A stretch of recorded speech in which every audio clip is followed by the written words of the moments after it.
President Donald Trump suggested on Tuesday that Israel allow Syria to deal with Hezbollah, claiming Damascus would do a better job.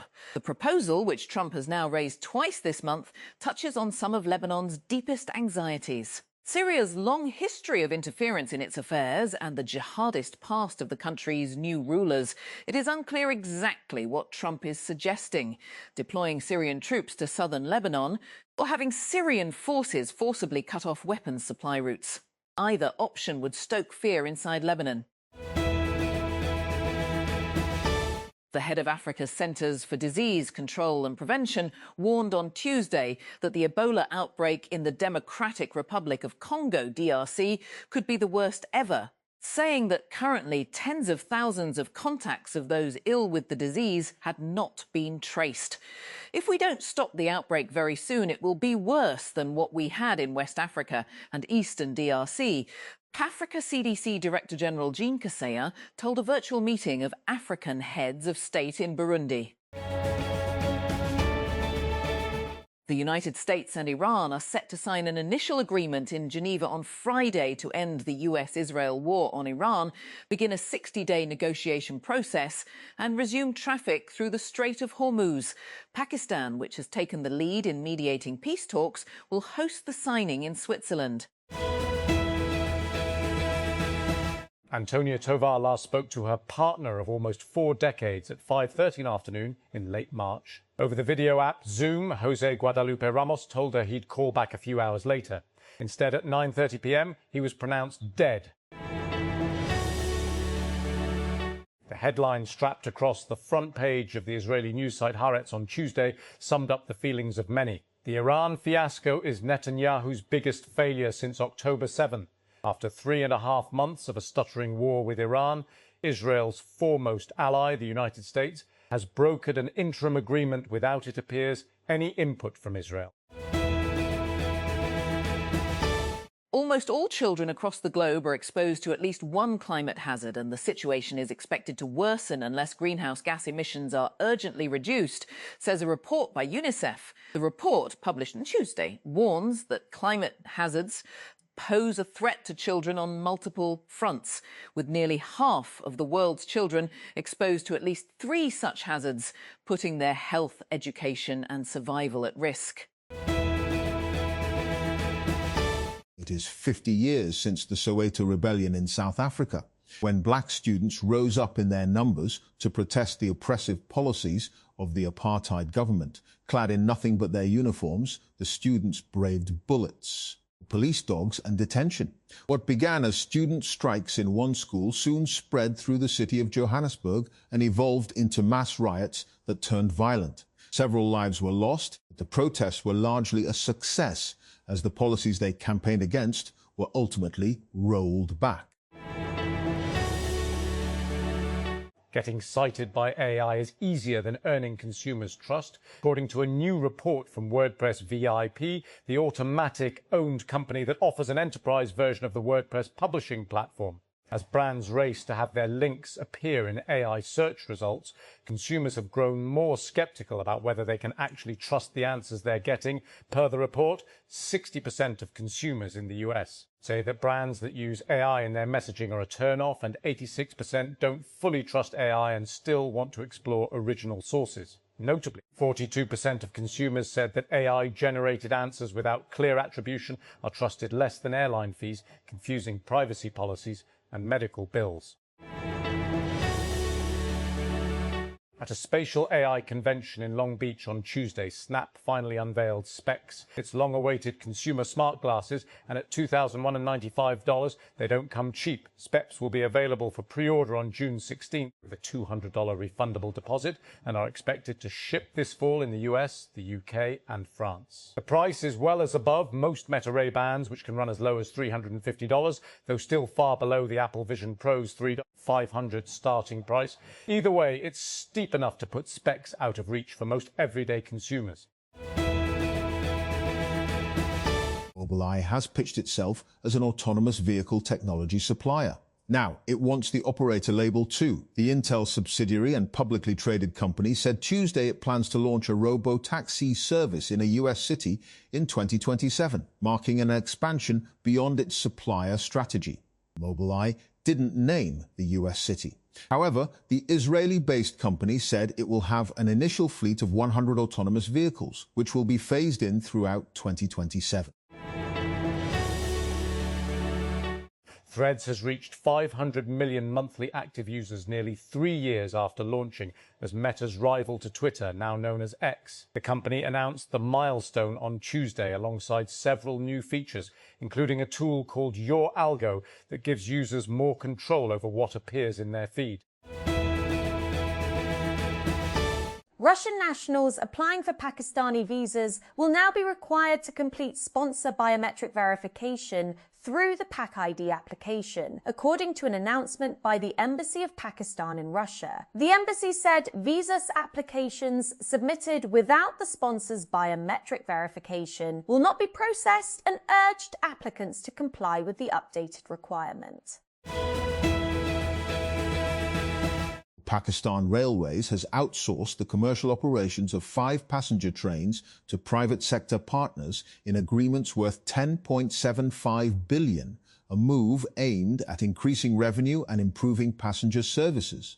According to official sources, the outsourcing initiative is expected to significantly boost the earnings of Pakistan Railways while enhancing the quality of facilities and services offered to travellers. Islamabad. Federal Interior Minister Mohsin Naqvi and Minister of State for Interior Talal Chaudhry on Tuesday chaired a special meeting of the Paigam-i-Aman Committee to discuss arrangements for Muharram and measures to curb sectarian incitement. Muharram is a month of mourning, observed in particular by Shia Muslims worldwide. It commemorates the Battle of Karbala in 680 AD, where, amongst many, the grandson of Prophet Muhammad, peace be upon him, Imam Hussein's R.A., was martyred. The first of Muharram will fall on Wednesday, June 17, while Ashura will be observed on June 26.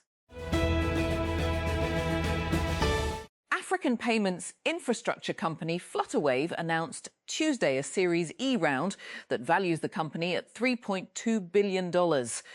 This round notably includes an equity investment from payments blockchain company Ripple. The company did not reveal the size of this round, although Flutterwave says it has now raised more than $500 million in funding to date.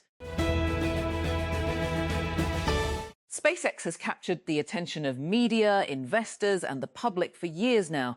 Interest propelled by the company's reusable rocket launches, the rise of its Starlink satellite network, and of course, for its founder and CEO Elon Musk. But in its 24-year history, nothing quite compared to its initial public offering. Everyone seemed interested, perhaps because of the sheer size of the IPO. The company priced its $5.55. 6 million shares at $135 each to raise $75 billion, making it the largest IPO in history and turning Musk into the world's first trillionaire. That total raised figure would end up ballooning to $85.7 billion raised. As electricity bills continue to pressure households, many Pakistanis are looking for ways to reduce power costs without spending heavily on rooftop solar panels. Solar systems can help reduce bills, but they require large upfront investment, proper roof space, installation work, and in many cases, battery backup. This makes them difficult for renters, apartment residents, and families who cannot afford a complete solar setup. Karachi is set to receive a major boost to its public transport network as a large number of double-decker and electric buses are expected to arrive in the city this year. Sindh Senior Minister Sharjeel Inam Maimun announced on Monday. He said the new buses will be introduced gradually on various routes, expanding transport options for residents and strengthening the city's public transit system. Federal Minister for Planning, Development and Special Initiatives, Ahsan Iqbal, has directed the Higher Education Commission, HEC, to immediately conduct a comprehensive review of university degree programmes that provide jobs, a directive issued to HEC. The minister said Pakistan's future competitiveness depends on equipping young people with the skills and knowledge needed in a skills and knowledge-driven and innovation-led global economy. Fly Jinnah has announced the launch of a new direct route between Karachi and Dammam, further expanding its operations in Saudi Arabia and strengthening air connectivity between Pakistan and the Kingdom.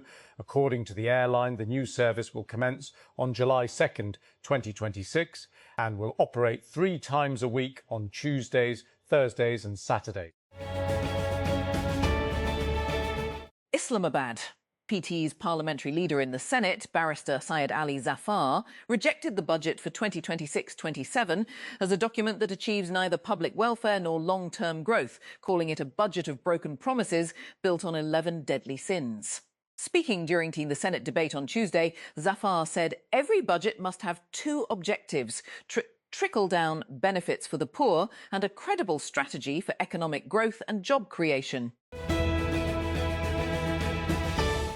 India blocked access to the Telegram Messenger app on Tuesday ahead of a retest of a nationwide medical college entrance examination following a scandal last month over a question paper leak. The failure of the hugely competitive exam, along with separate marking fiasco in high school tests, sparked outrage and fueled youth protests demanding the education minister's resignation.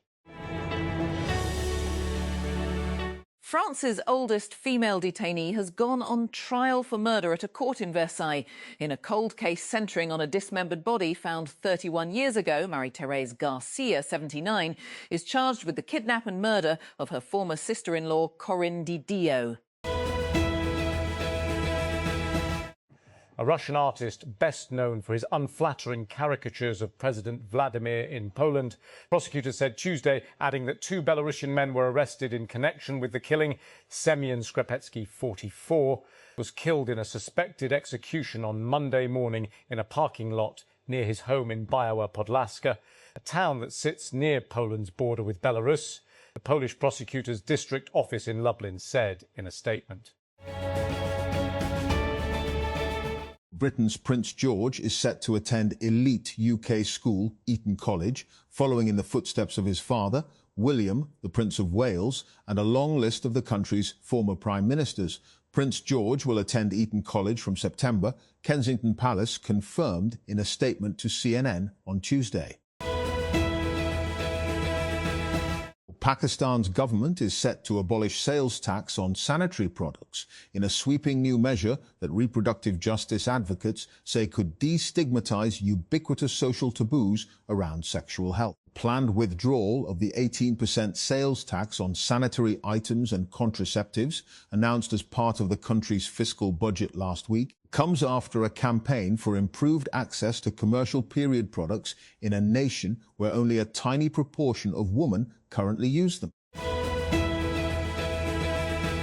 From courtrooms to cultural boycotts, a series of developments in the Netherlands all point to a Dutch society more sympathetic with the Palestinian cause, even if its government remains broadly supportive of Israel, analysts say. The recent acquittal of Amin Abu Rashid, a refugee-turned-humanitarian worker, on accusations of funding Hamas has been a rare win for the pro-Palestine movement in the country. It is also one that pro-Palestinian movements hope will make it more difficult to target activism in the Netherlands against Israel's actions. Tehran, Iran, the road leading to the signing the Memorandum of Understanding between the United States and Iran has been difficult. And the announcement on Sunday that a deal had been reached does not mean that everything will be straightforward from now on, even after the planned signing of the deal on Friday in Switzerland. The Federal Bureau of Investigation, FBI, says it thwarted planned attacks that targeted the UFC event at the White House on Sunday and that multiple people are in custody. On Tuesday, FBI Director Kash Patel said the agency first learned about the threat on June 10, days before the mixed martial arts event on the White House South Lawn celebrating US President Donald Trump's birthday and marking the 250th anniversary of the Declaration of Independence. It appears using AI as a cover story for cutting jobs is fast falling out of fashion. Unlike many of his tech industry peers who have cut thousands of jobs this year, citing the need to restructure their teams to make the most of AI, Robinhood CEO Vlad Tenev conspicuously made no mention of AI in his note to employees, announcing that the company is letting go 10% of its full-time employees, or about 290 people.